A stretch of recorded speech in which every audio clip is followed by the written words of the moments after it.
Mas nós temos aqui no mês de outubro e novembro uma série de pregações em que nós queremos falar sobre o desafio de viver a nossa fé e falar a vontade de Deus na cultura que a gente está inserido.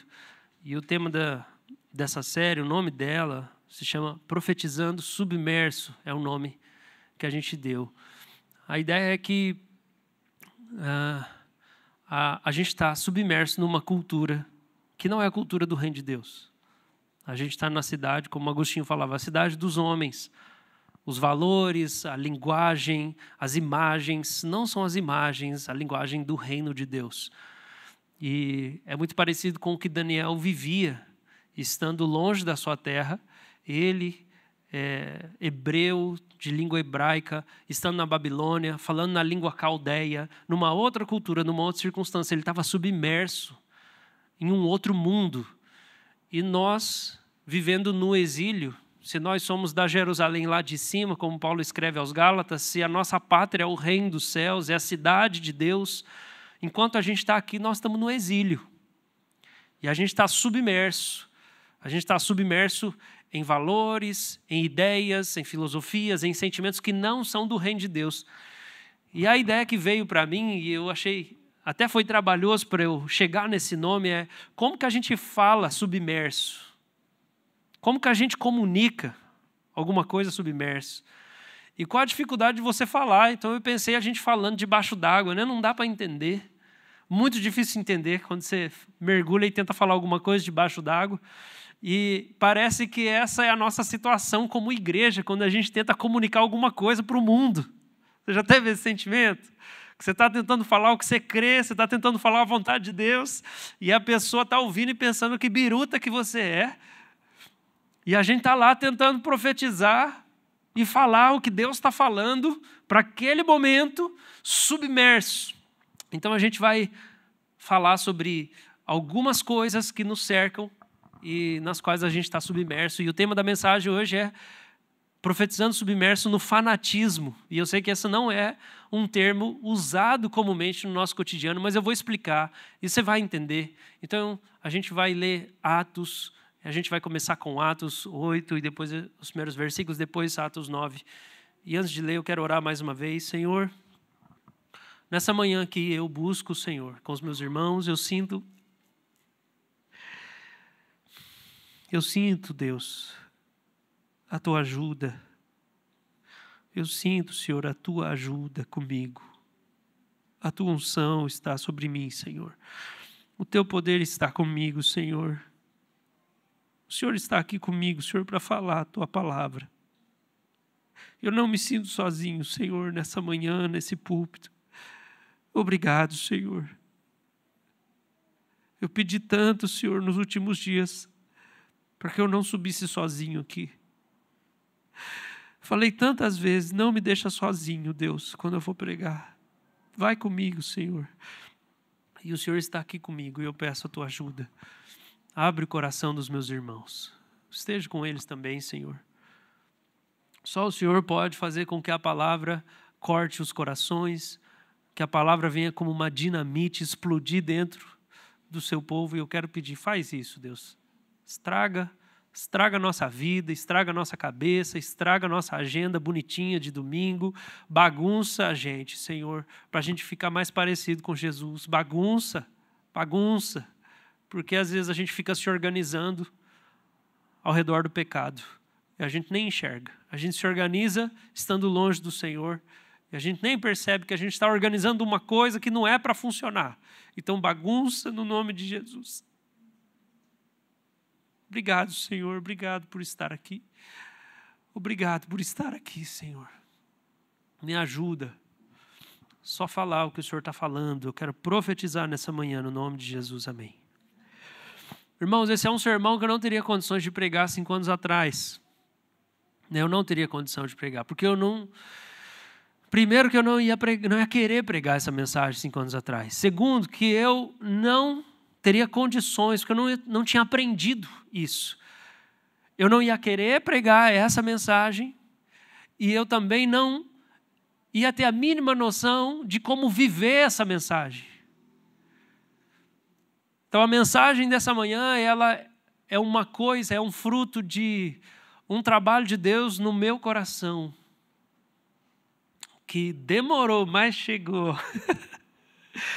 E eu quero ler com vocês, então, tendo dado esse aviso, Atos 8, versículo 1 até o versículo 3. E Saulo consentia na morte de Estevão. Naquele dia teve início uma grande perseguição contra a igreja em Jerusalém. Todos, exceto os apóstolos, foram dispersos pelas regiões da Judéia e da Samaria. Alguns homens piedosos sepultaram Estevão e fizeram grande lamentação por ele. Saulo, porém, queria destruir a igreja, indo de casa em casa, arrastava homens e mulheres, lançando-os na prisão. Agora, capítulo 9, versículo 1 e 2. Saulo, respirando ainda ameaças e morte contra os discípulos do Senhor, dirigiu-se ao sumo sacerdote e lhe pediu cartas para as sinagogas de Damasco, a fim de que, caso achasse alguns que eram do caminho, Jesus chamado de caminho, aqueles que eram do caminho, tanto homens como mulheres, Saulo os levasse presos para Jerusalém. Amém? Amém, irmãos? É a palavra de Deus, amém? Palavra inspirada por Deus e entregue para nós pelos santos, pela igreja ao longo dos séculos. Graças a Deus por isso. Graças a Deus pelas Escrituras. Irmãos, solidão é um problema sério na nossa sociedade. Longe daquela vida rural que talvez alguns de vocês experimentaram, ou os pais de vocês, onde as famílias tinham 12, 15 filhos, e se morava todo mundo junto, ou todo mundo muito perto. Além do fator do isolamento social que a gente experimenta hoje por causa da tecnologia, que se agravou ainda mais depois do nosso período de pandemia, as longas cargas de trabalho, a vida urbana agitada, as inúmeras causas de depressão, isso tudo faz com que a solidão seja um problema muito forte e muito agudo na nossa vida hoje. E, além de tudo isso que já foi pontuado como sendo causa de solidão, tem um problema, tem uma coisa que eu observo, e eu confesso que eu nunca li isso em lugar nenhum, é só uma observação da minha cabeça, é que uma das causas da solidão que eu enxergo, não só em homens, mas principalmente em alguns homens, em muitos homens, é a violência no comportamento. A violência no comportamento de homens que são muito reativos, homens que são muito armados, são homens solitários. Eu vejo muitos homens sofrendo e reclamando de solidão. E um dos motivos disso é a solidão, é a violência que eles experimentam e que muitas vezes eles nem percebem. Porque isso acontece com mulher também. Mulheres muito reativas, reacionárias, argumentativas, são pessoas que são muito combativas. Sabe, gente muito combativa, tudo vira uma discussão, a opinião é tudo muito forte, gente implicante, gente agressiva tende a ser escanteada.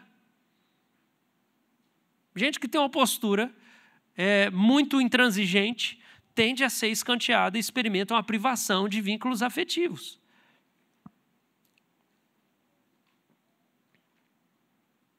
Ou seja, quem é briguento ou cheio de razão tem pouco amigo. Pouca gente suporta alguém assim. Então, tem gente que parece que acha uma virtude ser agressivo no falar e no debater. Tem gente que acha isso uma virtude. No entanto, essa postura combativa, essa incapacidade de dialogar, evidencia a ausência de inteligência emocional, né? Que é um termo aí das últimas décadas. E a inteligência emocional é uma habilidade de navegar as relações de maneira sábia, agradável. Você consegue navegar as relações.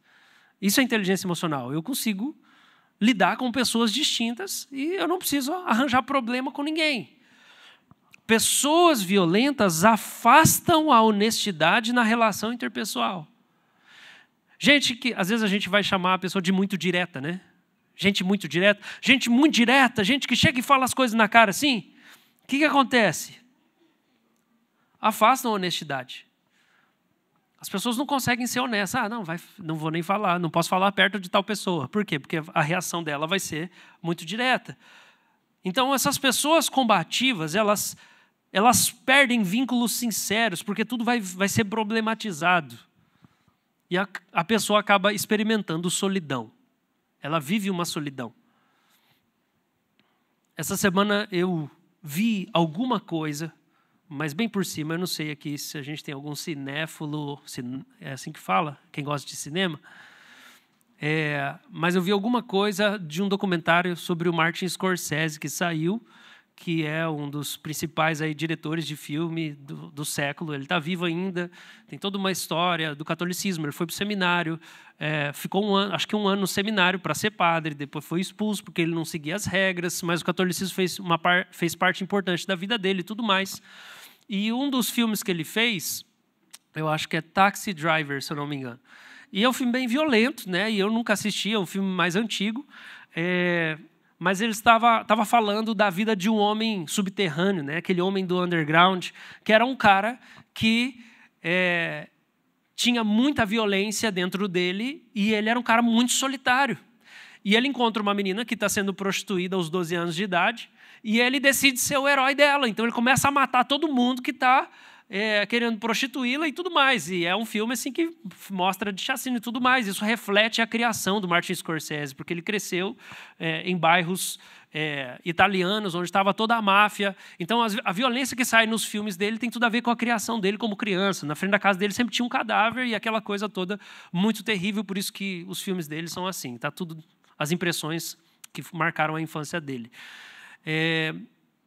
E aquele homem, parece que ele encarna isso aqui que eu estou tentando falar. É uma pessoa extremamente solitária e extremamente violenta, mas sente as dores da solidão. E isso é um sentimento presente em quem é fanático. É um sentimento do fanatismo. E aqui é óbvio que eu não quero fazer uma leitura psicologizada de Saulo de Tarso, mas a gente pode supor ou imaginar algumas coisas quando a gente lê sobre o traço de personalidade dele, as posturas que a gente encontra nessa passagem. Então vamos olhar para Saulo de Tarso, segundo aquilo que a gente vê em Atos 8 e depois Atos 9. O apóstolo Paulo é uma das figuras mais importantes do cristianismo. E ele é o autor mais importante do Novo Testamento, quando a gente pensa da quantidade de cartas que ele escreveu. E a primeira aparição de Paulo nos relatos bíblicos é quando ele é um jovem. A gente acabou de ler o texto onde fala que ele consentia na morte de Estevão. Mas 2 versículos antes fala que ele era um jovem. Na primeira aparição dele, ele é um jovem apaixonado por suas convicções. E ele queria limpar Jerusalém de toda a contaminação. Na cultura judaica, esse ímpeto fundamentalista, radical, é chamado de zelo. Na carta aos Filipenses,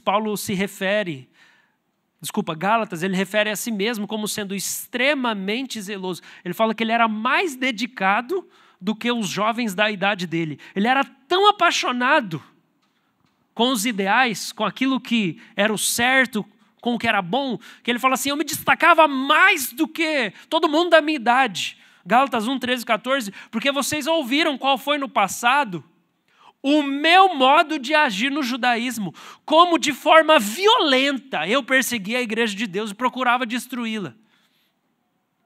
É assim que ele descreve a ele mesmo. Mas é assim que a gente leu em Atos 9 também. Saulo de Tarso queria destruir a igreja. Ele era um jovem apaixonado, um jovem violento. E ele fala, na minha nação, quanto ao judaísmo, eu levava vantagem sobre muitos da minha idade, sendo extremamente zeloso das tradições dos meus pais. Então, na cultura judaica, como vocês bem sabem, quando uma pessoa tem um encontro com Deus, Pode acontecer do nome dela mudar.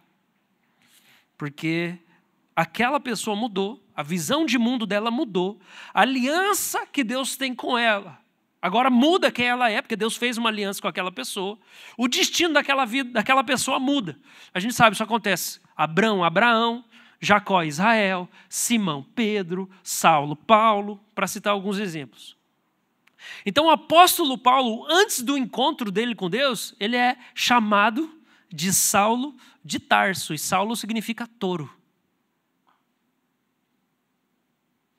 Saulo era um touro enfurecido e violento, focado em destruir a igreja, para proteger o judaísmo das heresias.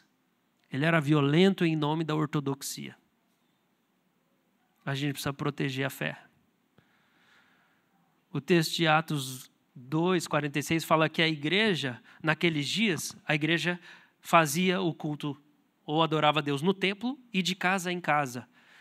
E dentro das casas eles ceiavam, faziam a Eucaristia, eles tinham comunhão, faziam as refeições, café da manhã, almoço, jantar, com singeleza de coração, com alegria de coração, com pureza, simplicidade. E a agenda de trabalho de Saulo de Tarso era o seguinte: ele batia de porta em porta, igual os mormons, e daí quando ele batia na porta, ele perguntava, começava a conversar com o pessoal, perguntava o que eles pensavam sobre Jesus, aquele homem que foi crucificado lá em Jerusalém. E se ele descobrisse que naquela casa ali, naquele grupo, naquele pequeno grupo de pessoas que estava comendo, tinha alguém ou eles simpatizavam com o caminho, com Jesus, ele entrava na casa depois com alguns homens mais fortes e ele arrastava homens e mulheres e levava à força essas pessoas para a prisão. Ele estava comprometido com o trabalho de descobrir e prender quem tivesse fé em Jesus. Essa era a rotina de Saulo de Tarso. Mas o que ele queria não era isso.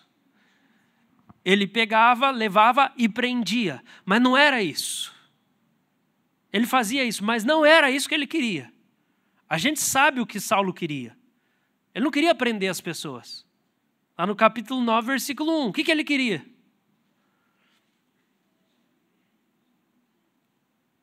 Ele queria matar os cristãos, ele não queria prender.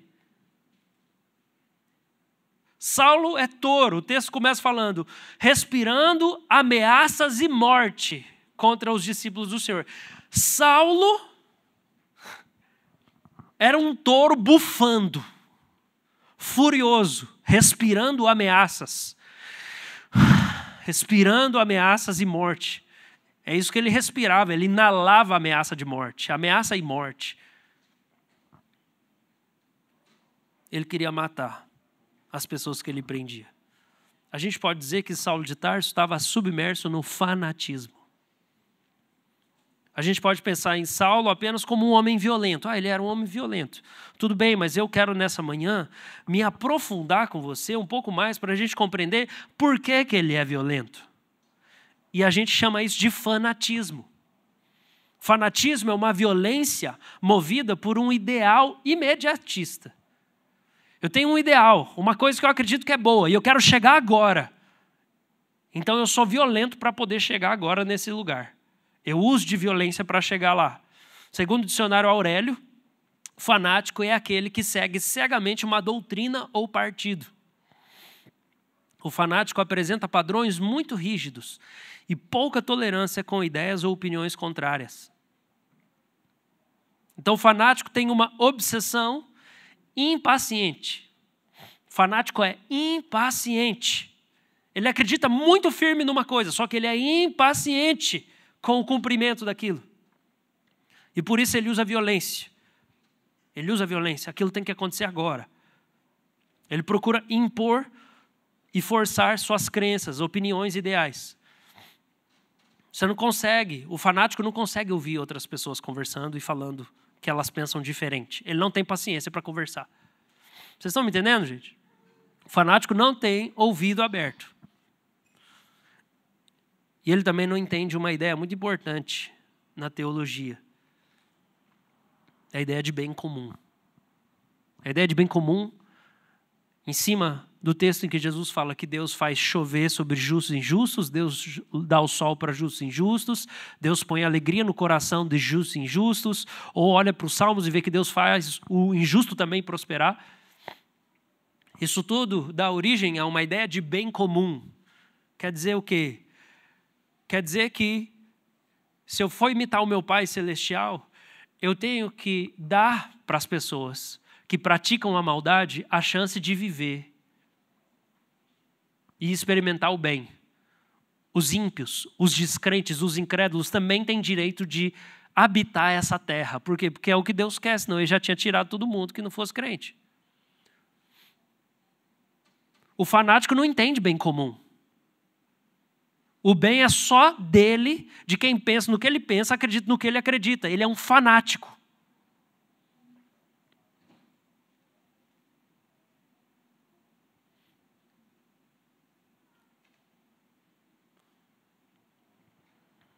Vamos lá.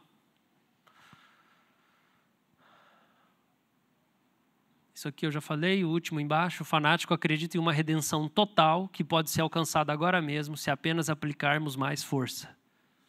Vocês estão me entendendo, gente?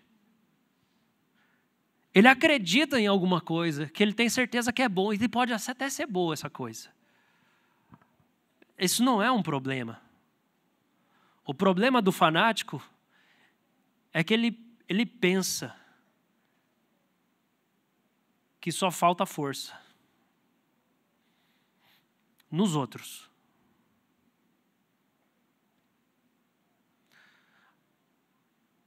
Uma letrinha um pouquinho menor aqui, o pastor Davi Lago fez um estudo, e eu não sei se isso foi alguma coisa, acho que do doutorado dele, e ele publicou isso na Universidade Católica de Portugal, e eu achei lá na internet, eu lembro de ter visto alguma postagem dele, eu fui atrás do artigo dele, é um artigo acadêmico. E ele fez o artigo sobre redenção e fanatismo. Caramba, Jesus é maravilhoso. Eu vou ler para vocês aqui. E vou tentando explicar o que pareceu um pouco difícil, porque eu quero que todo mundo entenda. Então ele vai explicar a palavra fanático. Ele fala, originado no vocabulário religioso latino, o termo fanático passou da ideia de inspirado pela divindade. Então, essa palavra fanático significava inspirado pela divindade muito tempo atrás, para designar certo comportamento intransigente por parte de facções religiosas no período da Reforma Protestante. De acordo com William Cavanaugh, Philip Melanchthon é um reformador, tá? Bem importante. Philip Melanchthon foi a primeira figura a utilizar o termo fanaticus homo, homem fanático, pessoa fanática, como oposto de societas civilis, ou seja, a ideia de fanático como oposto a civilizado. Então, o reformador Melanchthon ele foi a primeira pessoa que pegou a palavra fanático para dizer que é o contrário de ser uma pessoa civilizada. O que é uma pessoa civilizada? É uma pessoa que sabe conviver na civilização com quem pensa diferente, crê diferente e tem outra vida. Civilizado, eu respeito, eu cumprimento, eu trato bem, eu quero o bem da pessoa. Lembra da história do bom samaritano?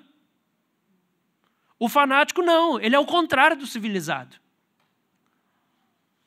Vale ressaltar o contexto. Melanchthon e Lutero mobilizaram o termo fanático para descrever a atuação política radicalizada dos anabatistas.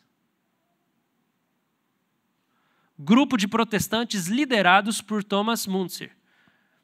Diferentemente dos luteranos, os anabatistas defendiam uma ruptura total entre seu grupo religioso e as autoridades seculares. Assim, fanático seria aquele incapaz de compatibilizar suas crenças e condutas com a ordem secular. Lembra dos Amish, lá na Filadélfia, no estado da Pensilvânia? Aqueles caras que não usam tecnologia, andam só em carroça. É uma comunidade alternativa dentro. Lembra dos hippies, criando comunidades alternativas, se separando? A ideia do fanático, ela vem disso, um grupo religioso incapaz de conversar, dialogar, viver em sociedade na ordem secular. E conseguir nisso discernir e perceber, olha só, eu vivo na sociedade, eu não compactuo com tudo que o governo faz, ou com o que a prefeitura propõe, ou a campanha do Estado. Eu não compactuo com tudo, mas eu vivo na sociedade e eu estou aqui para beneficiar a sociedade, ser luz e sal. Então, às vezes, eu tenho conversas com pessoas que não acreditam na mesma coisa que eu para a gente tentar chegar a algum lugar bom para todo mundo. Nós vamos fazer o aniversário da igreja aqui, ficou dia 22? Dia 22 de novembro. Nós vamos fazer o aniversário da igreja, domingo, né? Vai ser um domingo de manhã, que nós vamos fazer lá no fundo, vai ser um culto, comida, tal, beleza. E na hora da gente tomar a decisão de que horas ia começar o culto, pesou para nós. Tá, a lei permite a gente fazer barulho das 7 da manhã até as 7 da noite. Um determinado barulho. Não vai mudar nenhuma coisa se o culto começar às 9 com louvor ou às 7 da manhã, perante a lei. Tá, mas vamos pensar nos vizinhos que talvez vão querer dormir um pouco mais e que talvez tenham uma vida X, Y, Z. Beleza, então vamos jogar o culto para mais tarde. Nem sei que horas que ficou, se foi 10 da manhã. Por quê? Porque daí se o culto começa às 9, o som tem que começar a ser passado 8h30, 8. Você, não vamos fazer isso com os vizinhos. Por quê? Porque nós estamos procurando o bem comum. Eu não vou ganhar nada com isso. Mas eu estou procurando viver em paz numa sociedade onde eu não concordo com tudo. Eu nem sei o que as pessoas estão fazendo na casa dela, nos vizinhos aqui.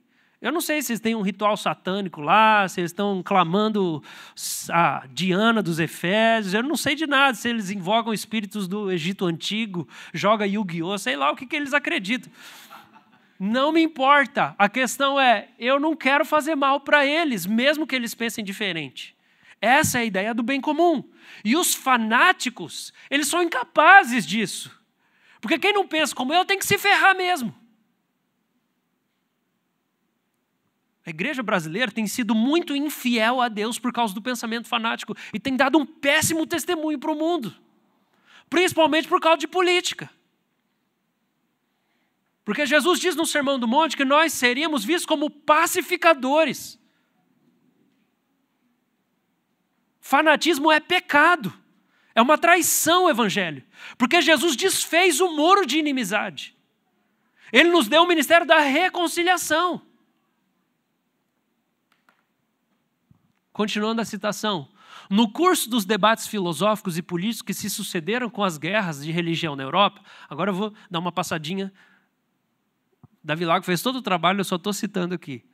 Outras acepções foram acrescentadas. Então, o filósofo John Locke apresentou uma ideia bem demarcada ao contrapor fanatismo e tolerância. Então, tá, vamos lá.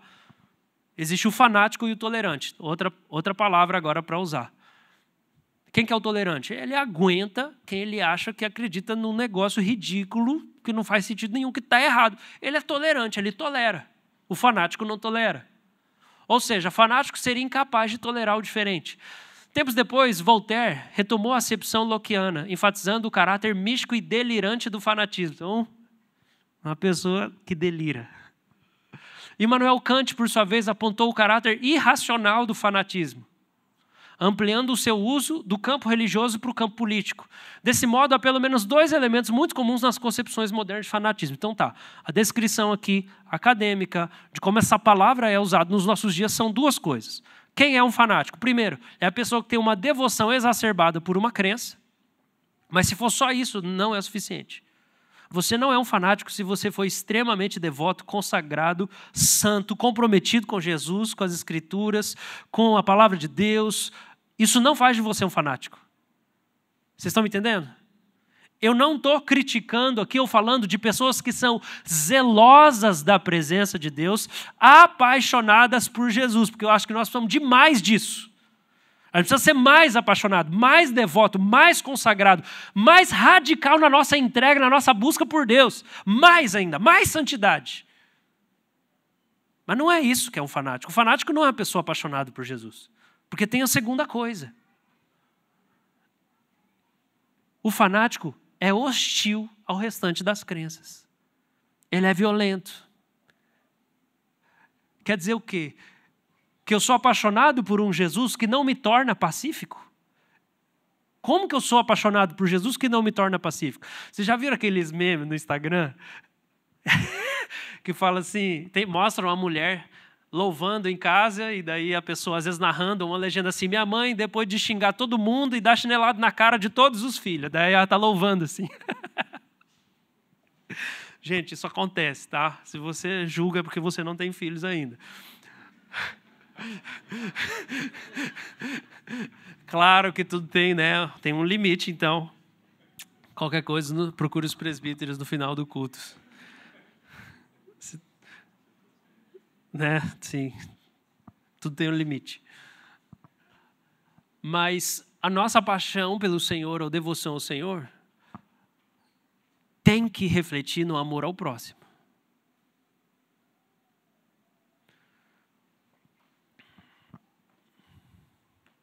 Vamos lá mais um pouquinho que eu estou quase acabando a citação.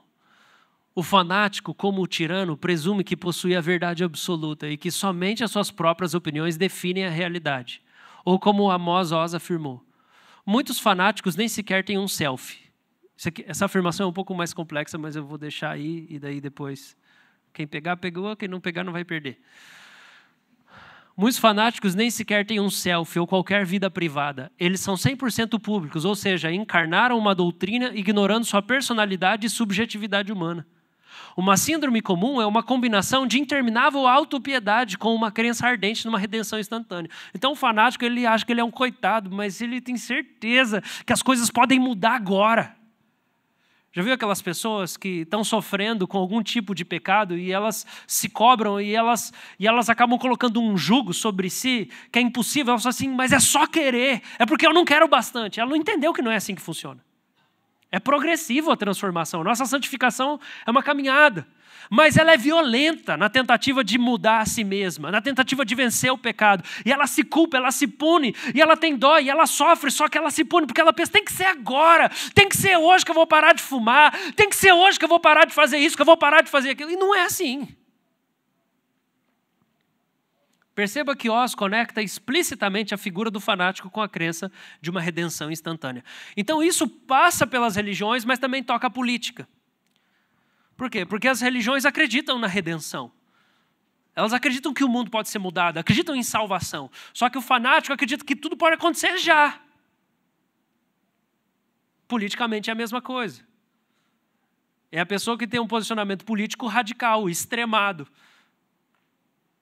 Que vê lá o noticiário falando do traficante, não sei o quê, e fala assim, tinha que soltar uma bomba no morro, todo mundo tem que morrer, e daí resolve. Fanático. Tinha que explodir uma bomba lá, não sei o que lá, do PT e matar todo mundo. Fanático. Isso é pecado. Isso é o traço de comportamento de Saulo de Tarso, antes de converter-se.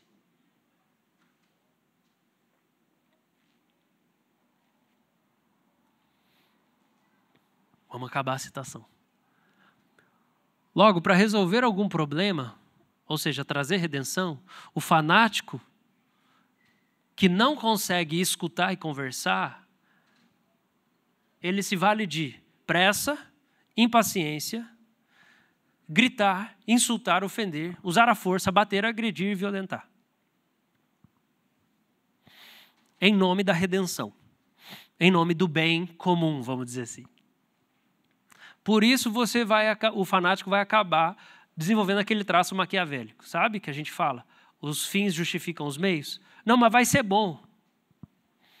No final vai fazer bem para alguém. Não, esse não é o caminho do santo. O santo,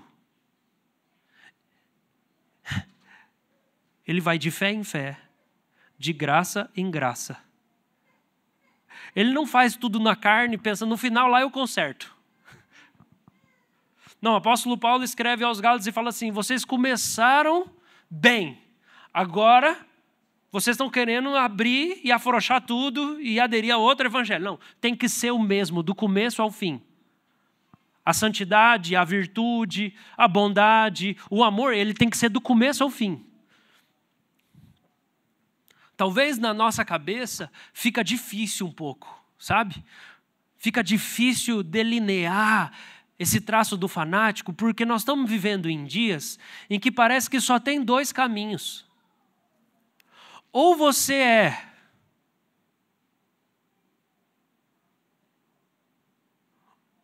o pastor, e eu vou usar, eu eu geralmente uso a expressão fundamentalista num sentido pejorativo. Eu sei que, em determinado contexto, ela é boa, porque é uma pessoa apegada aos fundamentos.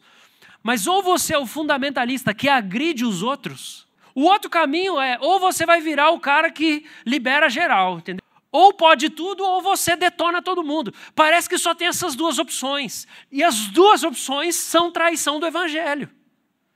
Fica difícil a gente delinear. Então eu quero distinguir para você qual é a diferença aqui, qual é o traço que separa o santo do fanático. Atos 7, 54 ao 60.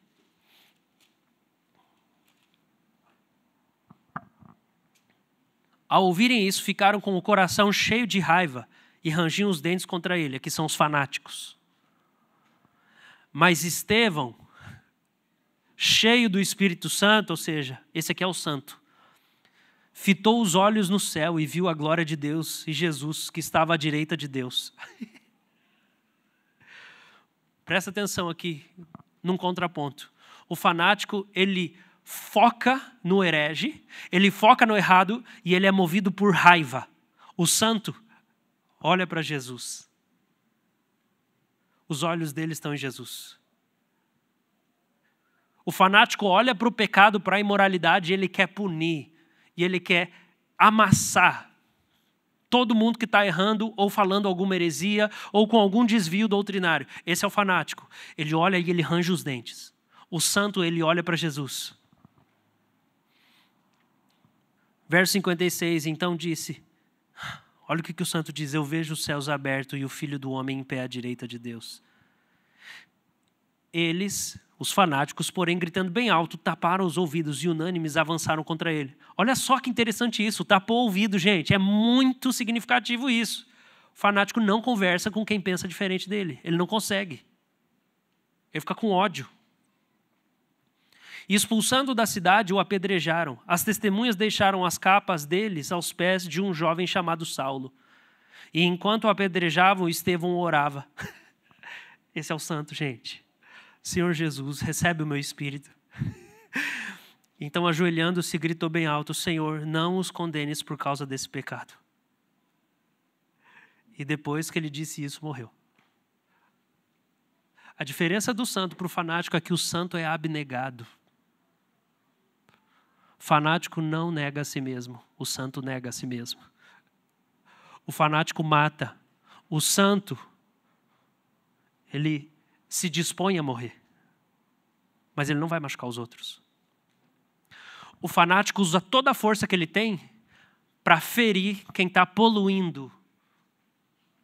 O santo usa toda a força que ele tem para suportar a maldade dos ímpios. E refrear o ódio que ele pode sentir em algum momento. A vontade de dar na cara de alguém. O santo usa a santidade dele para se segurar. Essa é a diferença. E a gente pode pensar, então, no meio de tudo isso que eu trouxe para vocês e essa reflexão para a gente fazer, como que a gente profetiza submerso no fanatismo. Como a gente profetiza, como que a gente fala movido pelo Espírito Santo, porque profetizar é falar movido pelo Espírito Santo a uma circunstância atual, um momento atual. Existem profecias de conforto, de consolo, de encorajamento, existem profecias de correção, de ajuste. Depende do que Deus quer falar para determinado público. A profecia é uma palavra de Deus para o momento atual. Então, como que a gente vai falar a vontade de Deus em nossos dias, em que milhares de crentes estão desconstruindo a fé, deixando a igreja, abandonando a fé nas Escrituras, negando a moral cristã, perdendo a relação pessoal com Deus, feridos pela igreja, pelo casamento, passando por situações de abuso, focando apenas em agradar a si mesmos, em automotivação, autoajuda como resposta a toda a dor que passaram. Como que a gente vai chegar e falar a vontade de Deus? Com a fé ruindo em muitas pessoas. Como que a gente vai profetizar em dias que o que a gente fala pode ser confundido com discurso de ódio? Ou a gente pode entrar junto no pacote. Existe um jeito sábio de proclamar o conselho de Deus. A maneira de comunicar a mensagem é tão importante quanto a mensagem. E os profetas na Bíblia, eles sempre recebem instrução de como falar a mensagem. Vou dar alguns exemplos. Abacuque, Deus fala, escreve numa placa. Amós, canta. Oséias, encena a mensagem com a sua vida e casa com a prostituta. Jesus carrega a cruz para revelar a mensagem. Então a gente vive numa cultura de extremismos. Esses extremismos levam ao cancelamento também, né? Que é uma coisa que a gente experimenta. Se você não sabe o que é o cancelamento, tudo bem. Algumas coisas são difíceis da gente entender. Já faz aí uns 5 anos que isso aí virou alguma coisa, né? Mas o cancelamento é quando você destrói a reputação de uma pessoa que você nem conhece, compartilhando alguma coisa errada que ela fez ou que ela falou. E daí isso viraliza, ela não tem chance de explicar, ela não tem chance de se desculpar, ela não tem chance de se redimir. Isso é algo da cultura polarizada, né?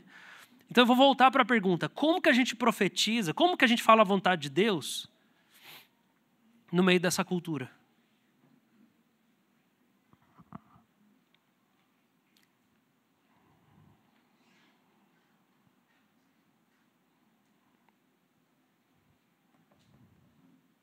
Olha para o capítulo 6, vamos olhar para Estevão mais uma vez.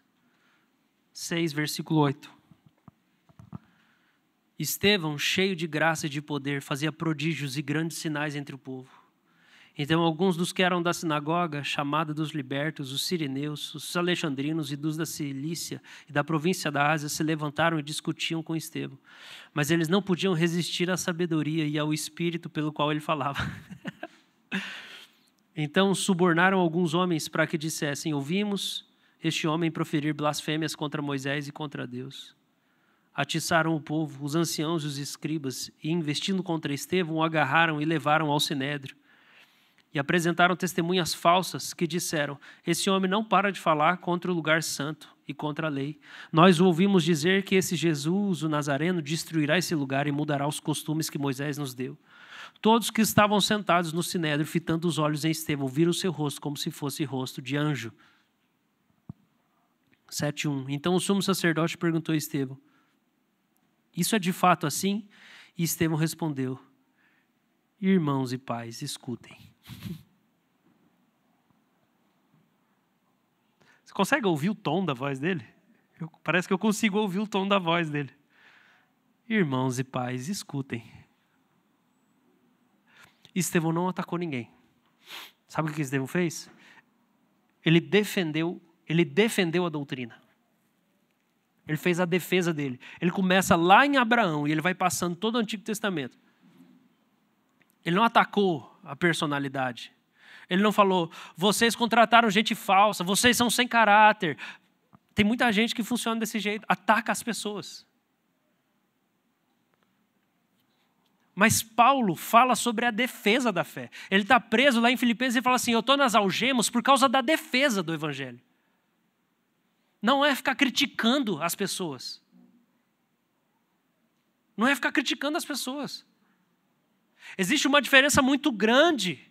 E, de novo, a igreja dá mau testemunho quando ela fica só criticando as pessoas. Para de falar mal do presidente.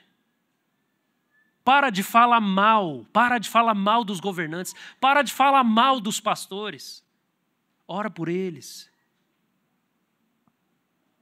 Uma coisa é você, com inteligência, ter um ponto de vista de discordância. Outra coisa é você ser um reclamão. O santo não fica criticando os outros. O santo ora. O santo guarda silêncio. E quando ele é movido por Deus, ele vai lá e ele profetiza a vontade de Deus.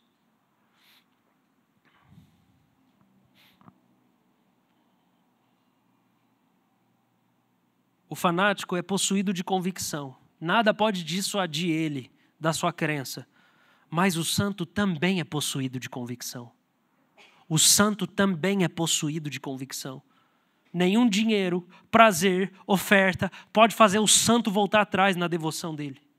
O fanático é zeloso, mas o santo também é zeloso. A diferença é como cada um usa a força que tem.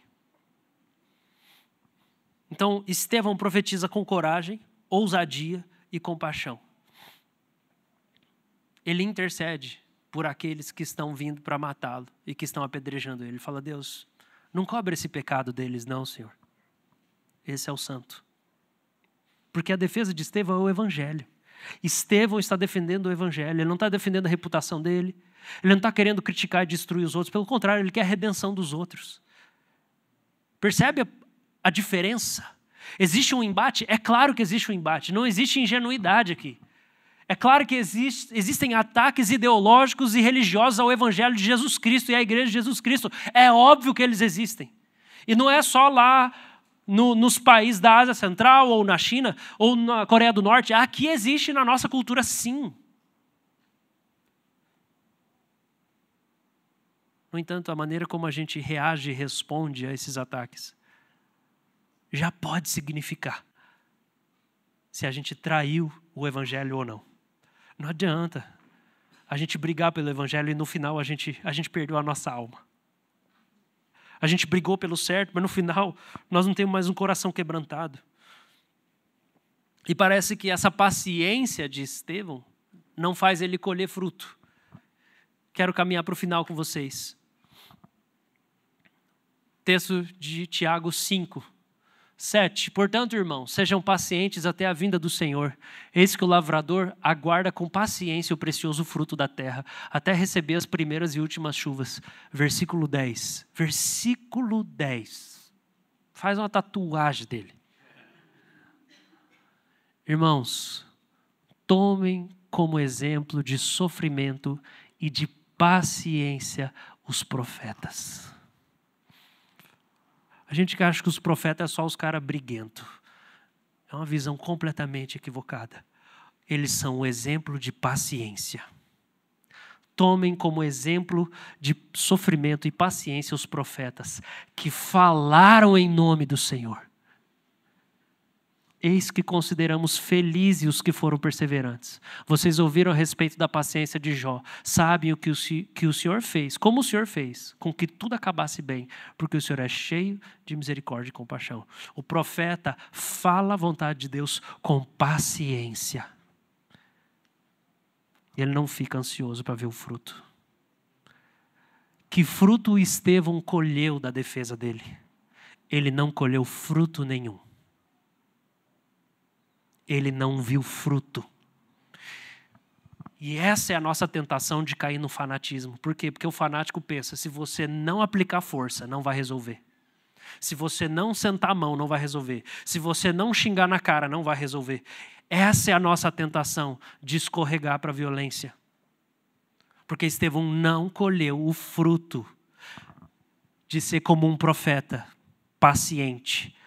Só que logo em seguida, as vestes dele foram jogadas aos pés de um jovem chamado Saulo.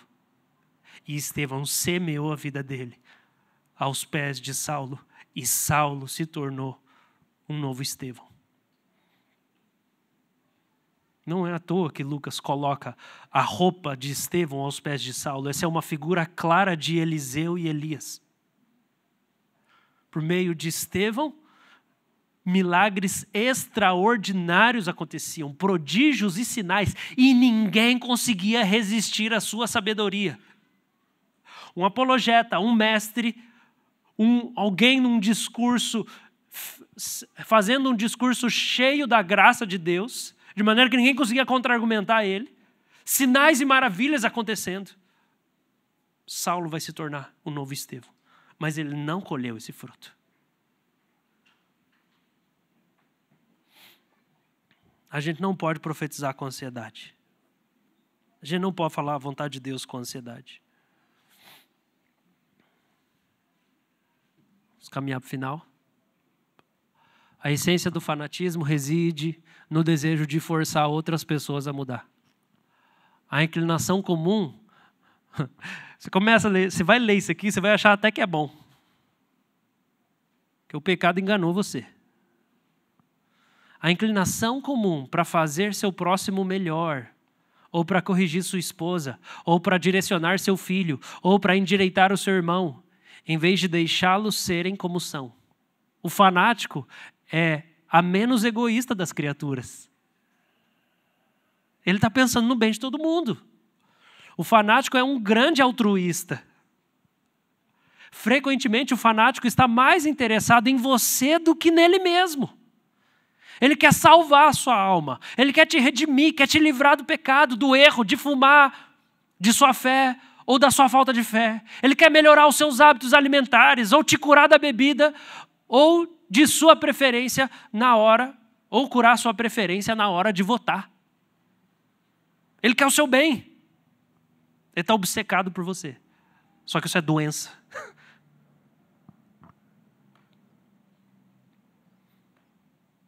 Tem uma citação de Tomás de Kempis em Imitação de Cristo que eu coloquei para contrastar e esqueci de escrever. Aquilo que o homem não puder emendar em si mesmo e nos demais, deve ele tolerar com paciência, até que Deus disponha de outro modo. Considera que talvez seja melhor assim, para provar tua paciência, sem a qual não tem grande valor nossos méritos.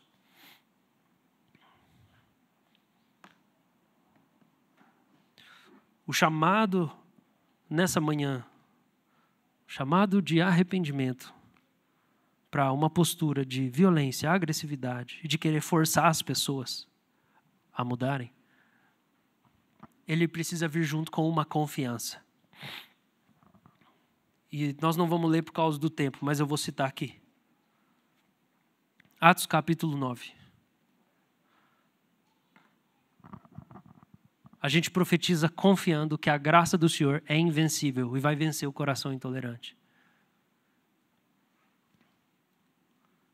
A gente não vai forçar, a gente não vai violentar, a gente não vai agredir ninguém. E a gente vai confiar que a graça de Deus é soberana. Por quê? Porque a graça de Deus venceu o touro furioso que estava bufando morte.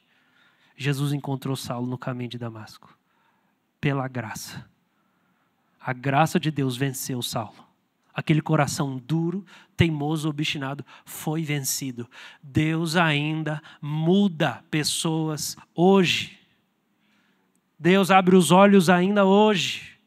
Deus troca o jeito das pessoas serem. Ele troca.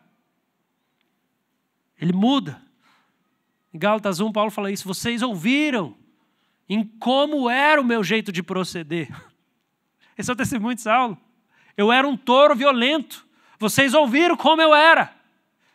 Irmãos, alguns de nós aqui, especialmente homens, nos convertemos, mas ainda não deixamos de ser touros. Jesus vai cortar seu chifre. Jesus vai cortar seu chifre. Na Bíblia, chifre é sinal de poder, de força. Jesus vai cortar seu chifre. Que você precisa aprender a ser um cordeiro. Você precisa aprender a ser um cordeiro. No final da vida de Saulo, ele fala: minha vida está sendo entregue como libação. Ele bufava para matar os outros, agora ele está se entregando para morrer. Mudou. Foi a graça de Deus que fez isso. Irmãos, será que nós confiamos que Deus ainda salva pessoas e muda pessoas hoje? A graça de Deus é invencível. Quando Deus quer tocar alguém, essa pessoa não tem como resistir. Agindo Deus, quem impedirá? A gente fala a vontade de Deus e a gente não precisa ser violento, porque a gente sabe que Deus pode fazer. E a segunda coisa que a gente precisa ter seguro é que o poder do Espírito Santo requer de nós coragem. Saulo está lá, Jesus aparece para ele, ele está dentro de uma casa, cego, 3 dias sem comer. E daí Jesus fala com Ananias e fala assim: vai lá, você vai pôr a mão nele, ele vai ficar curado.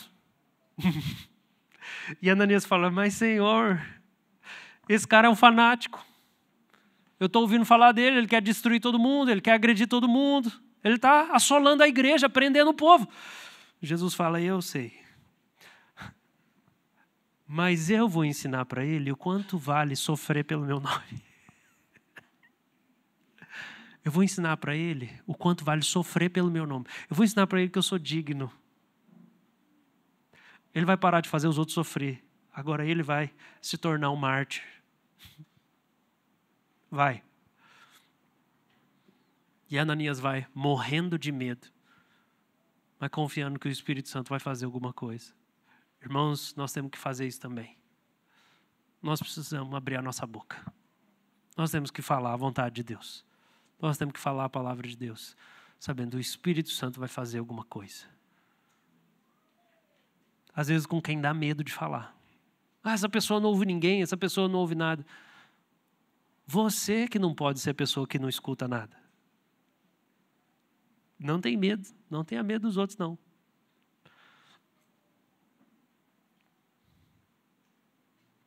Eu acho que o que eu estou pregando nessa manhã é um caminho que não é o caminho do mundo, nem da nossa cultura. Eu acho que eu estou falando uma coisa aqui que talvez é difícil até para você ouvir, porque você está acostumado com o caminho do mundo. Você está acostumado com o fanatismo.